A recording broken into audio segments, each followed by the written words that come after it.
Hey, this is Gary. This is Mike. And Daniel. We're not professionals. We're just three addicts sharing our experiences, strength, and hope regarding recovery. Having had a spiritual awakening as a result of these steps, we tried to carry this message to other addicts and to practice these principles in our lives. Hello. Welcome to another episode of the 12th Step Podcast. I'm Mike. I'm Gary. And this is Daniel. Did I stun you with hello? Did I throw you off? You just sound so I happy threw you to be off back. your groove. Hello. It is so good to be back. He's good to be back. He's actually in person. fresh from our nation's capital. And it's good to be and here. he's still got his DC voice on. The amazing thing about technology, calling in, and but it's good to be back. So Welcome back. Yes. thank you. Tonight, we're actually going to address an email that we received, and I think it's a fantastic one because I think it really hits some really key points. So Yeah. I'm going to go ahead and read this. This is, by the way, from JD. So JD writes, "Good afternoon. I'm writing you because after years of recovery, I'm just feeling burned out with recovery." What a great starting line. I love that. For the last 5 years, I've been going to individual therapy once a week, specialized group therapy once a week, and attending my 12-step meeting once a week. That's a lot in a week. Beyond that, I have done my step work. I have therapy once a week with my partner, help out with mentoring other individuals in my group therapy and in 12-step. And at this point, I feel like the recovery has taken over my life and I have no time for my partner, family, friends, or even myself. Let's see. The difficult part of this is that if I stop doing any of this work, my partner views that as me not being committed to my recovery. I've talked to my therapist about this, but even they, I feel like, won't give me a straight answer about it. You guys have repeated multiple times how recovery is about recovering life you lost. But for me, I feel like the recovery is now taking up more of my life than my addiction did, and I feel more of a prisoner than I did before. Unfortunately, I believe a lot of this has to do with the strict requirements my partner has, and that they allow me for no room for discussion for these things to change. You'd think that after 5 years of clean time and how committed I've been to my recovery, there would be some room for discussion to loosen the reins, so to say. But sadly, this is not the case because of all of my meetings and the requirements for me not to miss any. It causes issues for me spending time with family. I miss birthdays, family events, family trips, and more because in my partner's mind, these things are not as important as recovery meetings. Even my kids complain about how often I miss stuff because I have to go to my meetings. And I want to be at these events and feel these things are, I think, let's see, I'm having struggle reading. And I want to be at these events and feel like these are things I should be at over my meetings, especially this late in the game. I could understand if this is the first few months of years of recovery, but I'm 5 years in. At this point, I feel like my recovery is becoming an excuse for my partner not to have me around, but I worry that this is just me slipping into some middle circle thinking. So long story short, I'm growing tired of all of my recovery work. I want to take a break to spend some quality time with partner and kids. I'm just wondering if that's okay, or if I'm wanting to, or if my wanting to do this is truly a lapse in judgment on my part. So a lot to digest there. Yeah. But I think each one of us have experienced to some extent as our recovery sort of moves forward. I believe that we found moments in our experience where we can sympathize with JD, what he's got going on this particular point. So thoughts. Start us off. Well, first of all, well done on asking. Sure. Yeah. Reaching out and finding out whether this is a lapse in judgment and don't be getting into your middle circle kind of stuff for sure. But do you know what this reminds me? His schedule sounds very much like mine. Right. And when I was about 5.5 years into my recovery, I was doing all of the same kind of things. Sure. And actually, I was beginning to have some of the same kind of thoughts. Mm-hmm. What does this look like long term? Am I going to be this busy? Is this sustainable? Is this sustainable? And especially because a lot of the things I was doing, I felt like now this is starting to feel repetitive. Yes. You know what I mean? Mm-hmm. And then I had my car accident, and I couldn't do anything for like 6 months. Right. And it was interesting because there was a lot of things I realized that I didn't realize that I was holding on to until I had this accident. So one of them was I realized that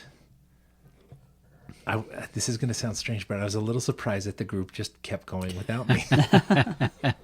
You mean life Recovery. just kept going? It just Recovery moves forward even without you. Right. And you know what? I realize how that sounds, but it's like, no, the groups I was mentoring, they kept doing their thing. The 12-step group that I had helped to set up and get going kept doing its thing. Yeah. And they were all just doing their thing.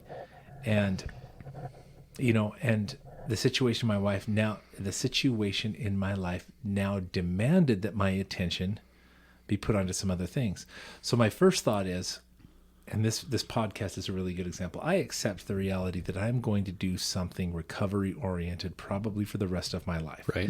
Now that might look very different, another 5 or 10 years down the road than it does now. But to be fair, 5 years ago, the idea of doing a podcast was only, at that point, it was like a thing in the back of my mind. I don't think that really started happening until I met Daniel and heard about some of the stuff that he was doing, that I thought that was kind of a possibility. And that you met me and said, let's do this. And I said, no way. There's no way I'm going to do this. And then you said, well, that's exactly what we got to do. You're the face and the talent.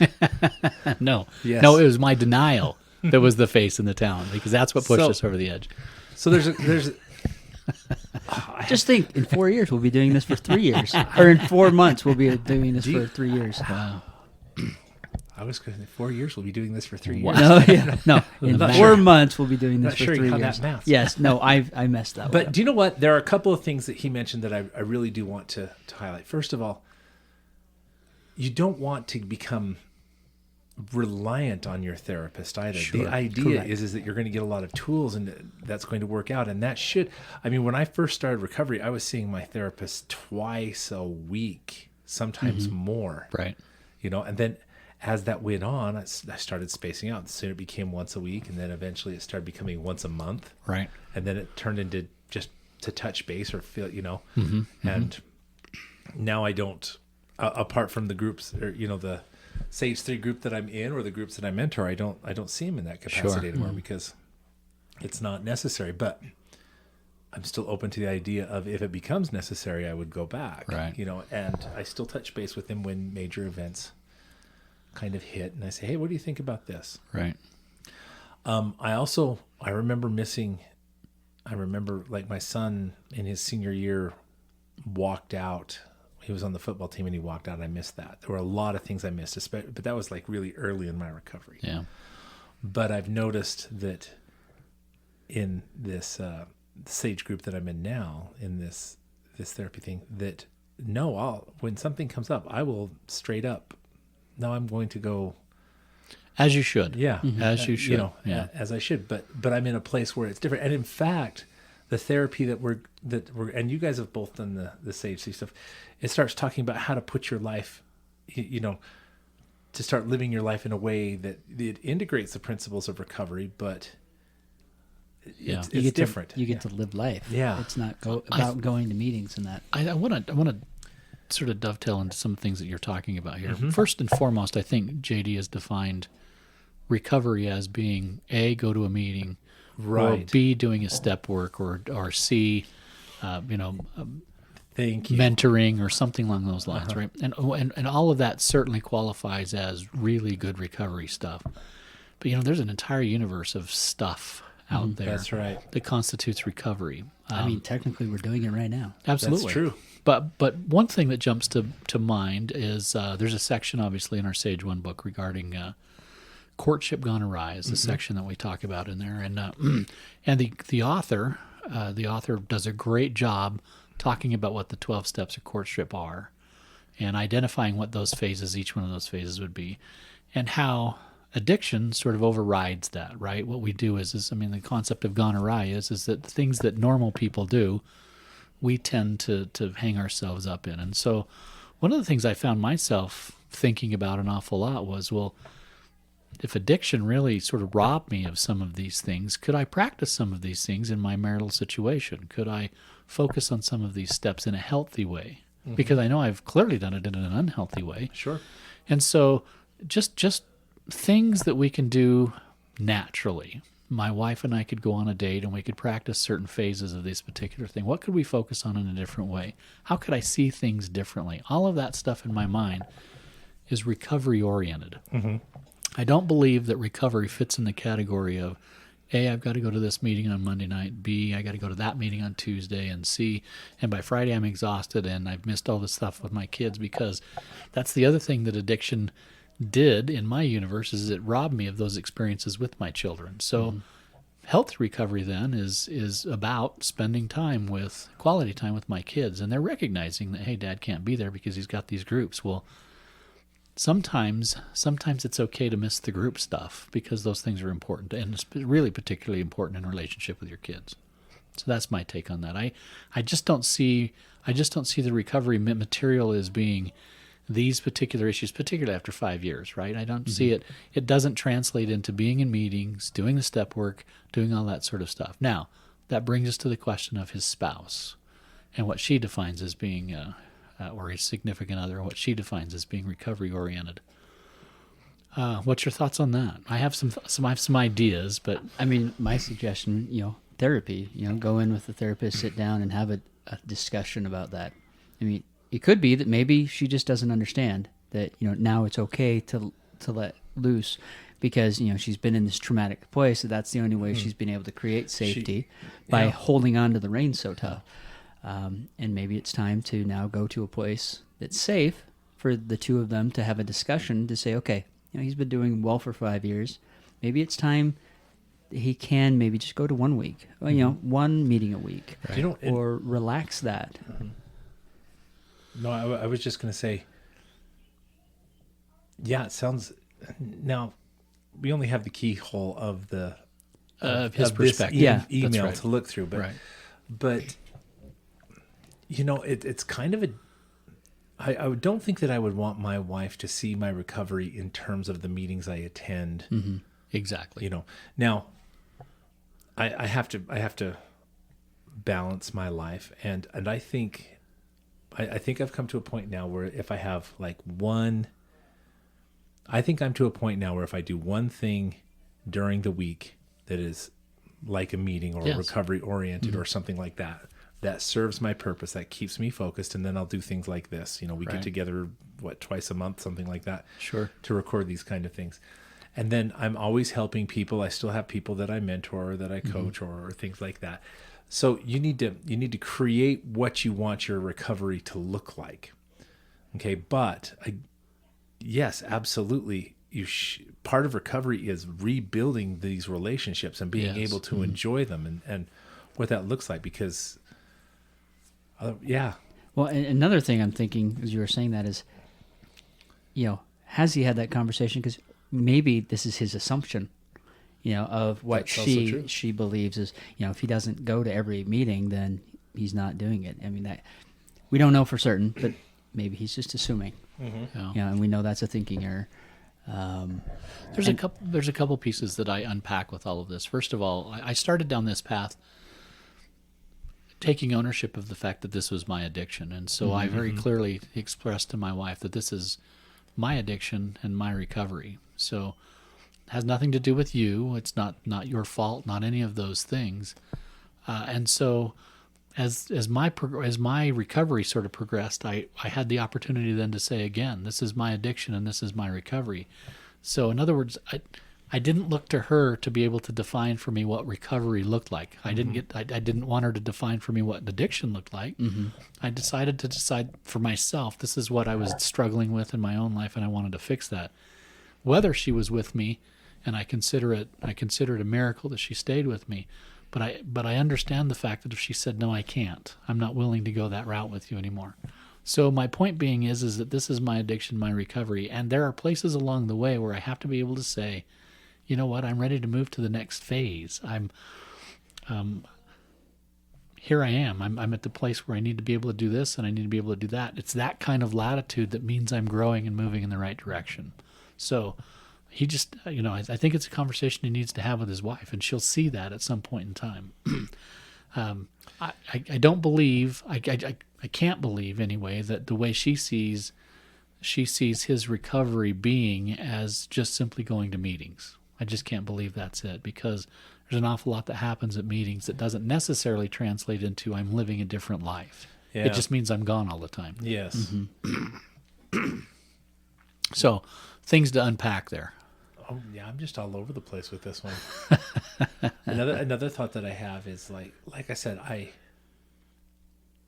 what you need is something that you need to sit down and have a serious discussion, not only with your spouse, but your therapist and your sponsor, and understand Sure. the why that you're doing it. Because, some people need to go to a meeting every week.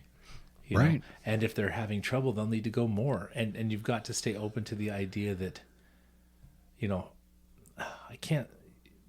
need to keep your options like that open. Right. You need to be honest as to why you're doing things, Yes. but you can certainly overdo it. You can certainly overdo it. There was a piece of advice I think that you gave me very early on that I think was really sage. I remember you making the point that we don't want to make our recovery our new addiction. Right. Because there's no question about it that a healthy, recovering human needs to fill the void of what addictive behavior used to look like. And oftentimes that we pack that full of all of these meetings and everything that we're doing, and that becomes our new, oh my world, this is so big, this is the new me, right? And this is what I'm all about. And it becomes everything that's most important to us, and it needs to. It needs to. But as we start to taper that off, as we start to back off of that a little bit, we need to gradually fill those with healthy things. Oftentimes it's sports. Oftentimes it's, physical exercise. It can be a variety of different things that become healthy activities for us to fill those voids in a healthy way. And I think that's the recovering mind, is to realize that, I can't maintain this schedule for the rest of my life. I can't go to meetings 7 nights a week, because meetings aren't necessarily the mechanism that's keeping recovery in my life. Mm-hmm. It's recovering the life that I used to live, or that I should have had. Yeah. And I think that's the key right there. Is that what at some point in time the meetings aren't going to necessarily provide the stimulus to make us move forward in a meaningful way. It's going to be taking what we learn and then transitioning back into the real world. That's the hero's journey, right? That's everything we read about. How do we translate? How do we come away with this?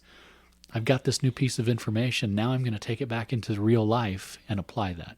And I think that's where he's at. Well, I mean, and these meetings are like, okay, I'm just thinking of this allegory, but it's pretty much, imagine us, as this really old beat up car. We've really trashed it out in the meetings and going to therapy and that. We keep taking it to the shop to have a little bit repaired here and a little bit repaired there. And as we go through this over and over, we eventually, we get the exterior buffed and it looks nice and everything. But eventually, the ultimate goal is to get away from the garage and to not go there anymore, and only have to go there when we have routine maintenance. Yeah. Right. That's what the point of going to group, going to the therapist. I remember, having a sit down with Shane. He's like, it's great that I'm seeing you, twice a week, but eventually this has to stop. And I have to just be here when you need me. And, are we there yet? The only person that can decide that is you. Right. Have we met that point where it's now routine, or are you just coming because it's now a crutch? Yes. And that's another interesting thing, is using it as a crutch. Yeah. So I mean, I do like the fact that he kind of ended like, am I, his email where it's like, am I just in middle circle thinking? Is this just me taking it the wrong way? So at least he's being a little introspective here, and he could be using it as a crutch. Maybe, again, going back, having a discussion with his wife, like, here I am, this is what I'm thinking, and then come up with a solution that both of them are okay with. She's got to definitely feel safe, but 5 years is a long time to be doing all this, and it's time to say, okay, can we step back? Can I do these things, because I see these as part of my recovery, and it's important that I spend time with you and the kids, and it's still fulfilling that part of my recovery. But at the same time, I want to adjust from going to meetings to doing X, Y, and Z, right, which is still recovery work. And I think that's an important point, because so much of my, I don't think of recovery and my life as necessarily two different things. I think of recovery as something that gave me the tools so that I could live a healthy life. Mm-hmm. Okay. And now that's my new lifestyle. Right. And I'm committed to the idea that in order to keep that 12th step, Yes. stuff, that I have to share that I have to find a way to pass that on. Right. Now that can take many, many different forms, but I know that I have to do that. I have to maintain it. Now, the way that I do that is I'm very deliberate about my choices, Yes. so that I always have a plan. My wife could say, what are you doing for recovery, Wes? Well, I'm going to Sage 3, and I'm doing the podcast. Those are specific focus things that I'm doing. And then I'm applying these tools in my day-to-day life. Right. I'm taking the things that I'm learning in group and I'm starting to apply it. I'm starting to, okay, what's the plan? What's my legacy going to be? What are the things I need? You know what I mean? Mm-hmm. Yep. And all that looks different. If I choose to write a book, okay, that's going to be very recovery focused, and that's going to take a lot of time and energy, and that time and energy has to come from somewhere. Right. You know what At I a mean? sacrifice of something Yeah. else. Yeah. So I mean, no there's an question about it. opportunity cost. Yeah, sure. But if I do it deliberately, then that can be my recovery work as I go through that. Yeah. Does that make sense? It makes complete No, sense. it does. Sure. I'm just going to suggest to JD. I've just popped open my Sage 3 book, which is this is Patrick Carnes' Recovery Zone. It's his volume 2, so this is what we would consider our Sage 3 Yes. volume. And there is because this issue is such a relevant topic. There's an entire diagram here, a 12-step diagram on the hero's journey, and it's this idea notion that in every single story, and in this particular case, they're talking about. I think they're talking about Star Wars, which isn't something that I necessarily relate to, so it's a little odd that I'm sharing. You need this. to do a little recovery. This is actually funny that you're the one talking about this one. Exactly. But the irony of this is that we have these individuals that find themselves in this situation. They step themselves out of the world for a little bit and learn these miraculous skills and skill sets, and at some point have to reinsert themselves back into the real world. That literally is step 10 and what we're talking about. So JD is right exactly where I would expect him to be, and that is that I've been learning these things in recovery. I've been learning these things in my groups. I've been learning these things through SAA, and now what I have to do is I have to translate what it is that I've learned. I have to take this information that I've got, and I now have to step back into my real world, and that real world is the world I left behind when I started my Sage experiences and when I started my SAA. And I have to take these skill sets and now apply them. And I think that's exactly where he's at. And what an exciting place to be, right? I mean, that's really the phenomenal part of Star Wars. Now, I'm going to be honest, I've only seen one episode of Star Wars, so I can't really, and I was 7 at the time, But so I really can't But rely you've on seen it. tons of other movies. But I hear you guys talking about Yeah. it all the time, and it sounds like that's exactly what's Well, going on here. so with the journey. hero's journey is kind of an archetypal. Well, yeah, Joseph Campbell wrote it. But honestly, in my opinion, where he's at is what's. So I know the hero's journey really well, but it's called the abyss. It's at this low point. Okay. You know, it is the exact opposite end of the call to adventure when you have to move forward. Right. And this is the point where it's really pivotal for the character. Do I turn back or do I move forward? Right. You know, things are really difficult. They're challenging. You know, things are good and bad at the same time. Do I push forward and then move into what's called the transformation stage where things transform and become amazing, or do I go backwards? You know, up until that point, you have a lot of, you have your mentor, your helpers and stuff like that, the guardian character in the story that's always helping you out.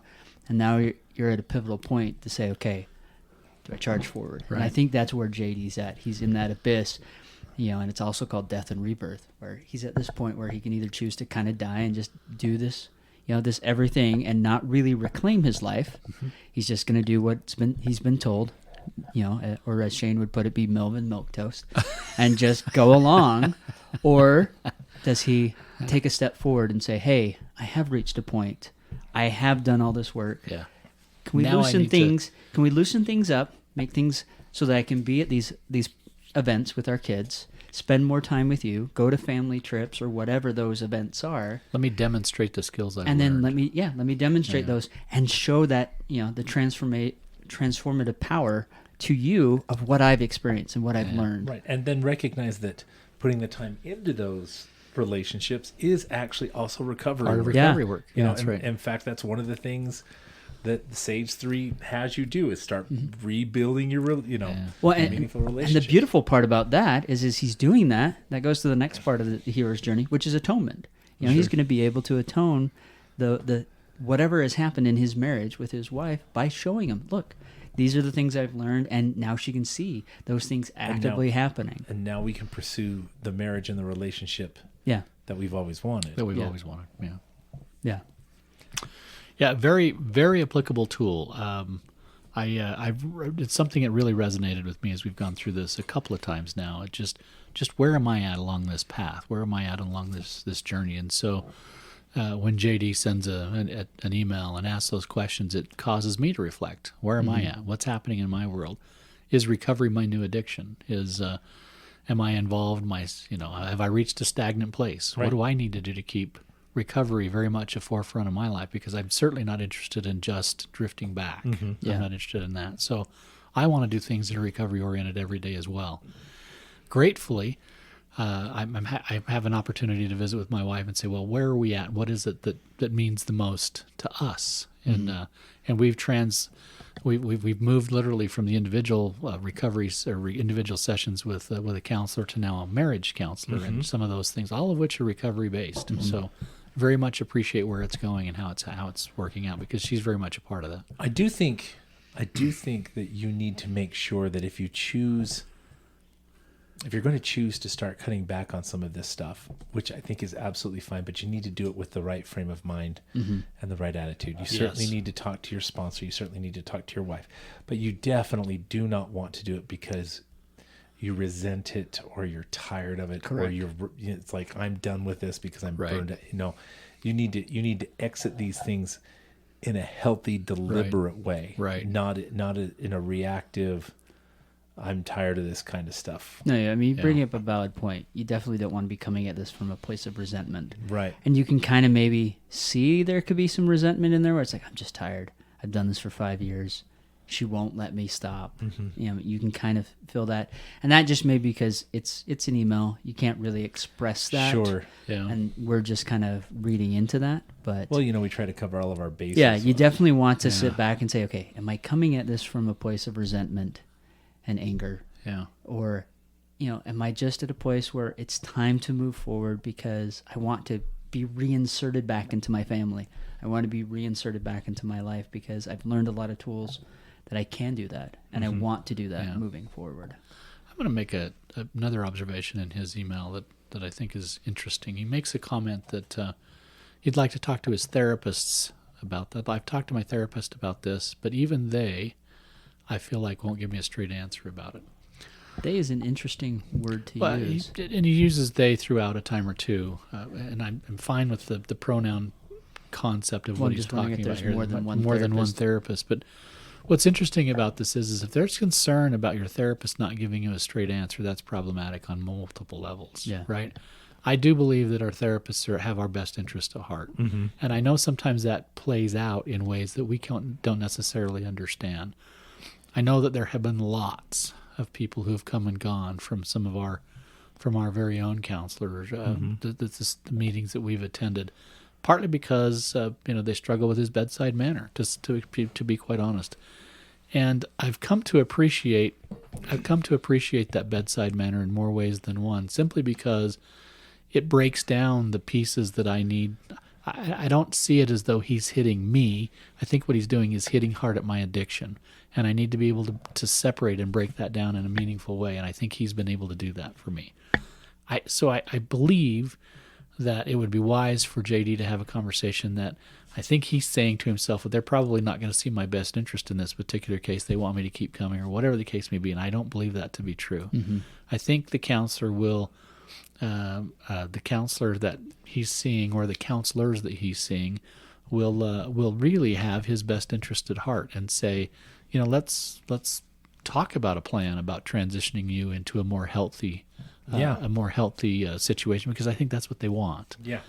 And if that means cutting back on sessions with the counselor, if that means, my experience with my counselor has been, let's talk about what makes the most sense. Mike, you've been doing this for quite some time, and it makes sense. In fact, I'll I'll share with you even a conversation of tonight that neither of you are privy to. I stayed afterwards and had a chance to visit with our own counselor.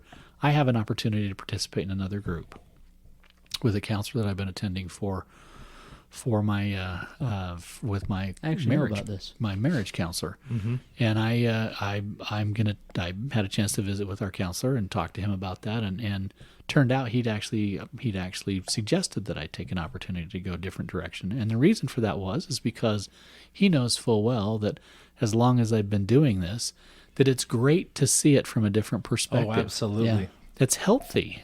That's healthy. He wants the best for me and my situation, and so he's encouraging it for me to move to a not to cut this one particularly short, but to move to a different direction and a different opportunity, because what that does is it grants me a different perspective that can only bolster my recovery, not hinder it. And Right. not only that, I mean, what help can you add to that other group? Exactly. Right. Yeah. A change can be as good as a break. That's right. Yeah. That's Well, right. And the other thing I'm also wondering is, because my own experience, how much is he hemming and hawing, like where he's not being forthright with the therapist? So, of course, the therapist isn't giving a direct answer.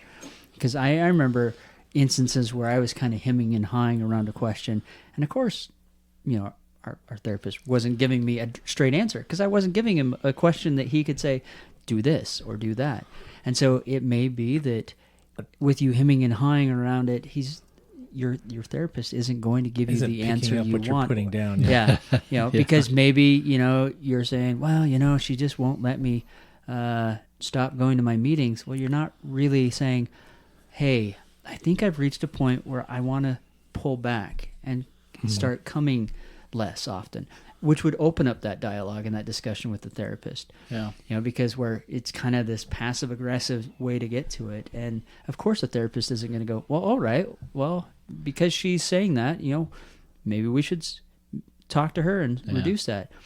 Again, it comes to open communication, just kind of saying, hey, Right. this is what I'm feeling, this is where I'm at, whether that's with the therapist or the wife or the partner, and say, how do we move forward? Right. What's the best solution here? And I think it needs to be that deliberate too. Yeah. I think so as well.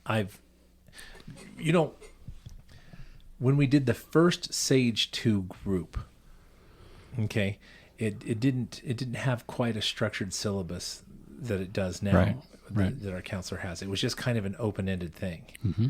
All right, so we kind of went through the material, and then when we got done with the book, we would kind of pick something else, and we would go through that, and we'd pick something else, we'd go through that. And it was just kind of this open-ended thing, and then maybe about once a year we'd go back and we'd go through that Recovery Zone 1 book again. We were doing this as kind of a holding pattern, waiting for Recovery Zone 2 to come out.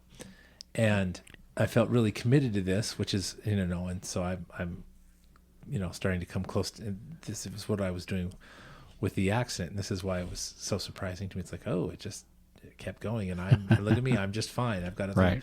But my point in saying this is that in the years that I did that, I saw a lot of people come and I saw a lot of people go. Right. Mm-hmm.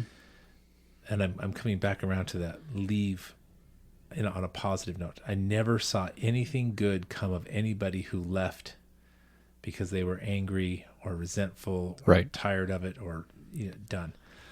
I saw nothing but good from the guys who said, and this was part of what we do. They would say, guys, tonight's going to be my last night. I've been talking to Shane about it. This is an exit plan, but I think that this has taken me as far as it can, and I'm going to be doing this in the future. That's doing right. This other thing. And you know what? I've never seen anything but good results In from those guys. situations, I agree. But they had a plan and they knew what they were doing, and the recovery didn't stop. It was now being applied. I think a lot of, especially that initial stuff, and especially the therapy, the 12-step is something that you can actually, that can be something that you can do for your whole life. That's kind of a maintenance thing. That's a really good thing if you don't have another way to put your energies into something absolutely fantastic. Right. Way to opportunity to do that. But the therapy stuff, I think eventually you need to get to the point where you can do without it. That's right. You still have it as an option, but you don't need it like you did. Yeah. Okay. Routine maintenance. Right. Routine maintenance. And it has to be, but you have to do that with a plan, and you have Right. to be deliberate and thoughtful about it. And it can't be haphazard. Right. You know, I'm going to share a piece of advice as well. I mean, part of the reason why his spouse may be concerned about this is it's the visible thing that she can see, that he's Yes. actually doing something in recovery. What would happen if we were to share more with our spouse regarding what we are doing, right? Just sharing with them throughout the day, hey, today I had this experience and I used this tool and this is what I did. Or today I'm going to be very deliberate about how I'm going to go about this particular thing. You and I are heading shopping today, and we know full well what the situation may be, where it is that we're going shopping, or we're going to the pool, or we're doing this with a family. And so let's put together a safety plan that both of us can participate in. All of those things include our spouse and our recovery. That isn't necessarily meeting oriented, if that makes sense. And what that does is that it engenders some sort of a sense that recovery is still going on. He's still working his recovery, but it didn't translate into having to go to a meeting. right. I'll be clear with everybody. There's no magic in the meetings. There just isn't. It's not like, you step through the door and this pixie dust comes out upon us and suddenly we walk out with new levels of commitment and that sort of thing. We've seen lots of people relapse just by going to meetings. Sure. So there has to be something more to it. And the key to it is to share that then with our spouse such that they see it in our lives. But if your idea of what recovery looks like is meetings and that's all you know, then Right. that's what you're going to look for. That's what you're going to look for. That's right. But quite honestly, recovery has more to do with what you do between the meetings and what you do Exactly. at the meetings. Exactly. That's exactly true. So a couple things as we wrap up. First of all, congratulations, JD, on 5 years of Yeah. clean time or recovery. I mean, that's a remarkable thing, and I take my hat off to you for that. Secondly, congratulations on reaching out. I think that's always a good sign that a person's in the right place when they start asking questions. Hey, I'm at this place. What's the next thing for me? Where am I supposed to go? What's happening in my world? So congratulations on reaching out. That's also a fantastic thing. And congratulations on recognizing the fact that there are other people in your life that are missing you or that are part of your recovery and want you to be successful. I mean, that's as much as it sounds like it may be a negative in your situation, it's also very positive to know that you're loved. There are people who want you to be a part of their life, and that what a blessing, right? Yeah. There are even those that are within the sound of our podcast even tonight who are saying, "Gee, wouldn't it be great if?" Right? So what a blessing to have. What a blessing to have kids and a spouse that's very interested in your success. That's a big deal. So anyway, that's my take on it. Any other final thoughts? Be deliberate with what you're doing. Whatever you do it with a plan. Yeah. Do it with wisdom. And do you know what? Maybe sit down and ask yourself, maybe broaden your view of what recovery is going to look like, because you're going to have to be able to define that too. Right. And recognize that a lot of the other things that you're doing in your life are recovery. Absolutely. Maybe you don't think of them that way or see them that way, and maybe that's a contributing factor. Absolutely. So Great point. So see that for what it is.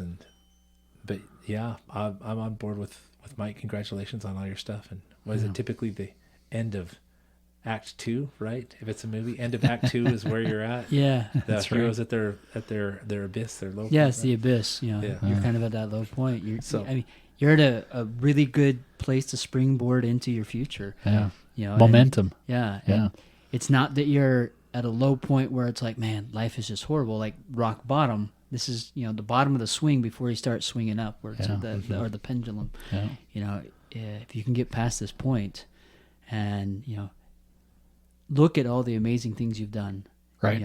And, accept that. And not only that, be deliberate, like you said, identify all the recovery things that you are doing in your life. You'd be surprised that fog or whatever is holding you back really isn't there. It's all imaginary, and you're just going to swing on through it, and you're going to soar. I will tell you that you'll be practicing steps 10, 11, and 12 the rest of your life. Yeah. So Yeah, there is no end to this. yeah, there's no end to those. So that's No graduation from this sort of stuff. That's right. But So There's Yeah. mini graduations. You can have mini ones. Many moments. There's no final one, but yeah. So you'll be doing something recovery oriented probably for the rest of your life, and that's fine, because when you recognize what recovery is, it's living a good life. Yes. Better than you can possibly imagine. Yeah. Yeah. So, well, fantastic. What a great discussion. Thank you all. So this is Mike saying, doing the work necessary to find the peace that recovery can bring. And this is Gary saying, do the next right thing. And this is Daniel saying, fine. Wow, I forgot. Find humility. Oh, that's right. Find humility in your recovery. Wow, it's been way too long. This is my bad. Thank you for listening to the podcast. If you like this episode, please give us a 5-star rating on iTunes, Spotify, or wherever you find us. As a fellowship of recovering addicts, Sex Addicts Anonymous offers a message of hope to anyone who suffers from sex addiction. Check out saa-recovery.org.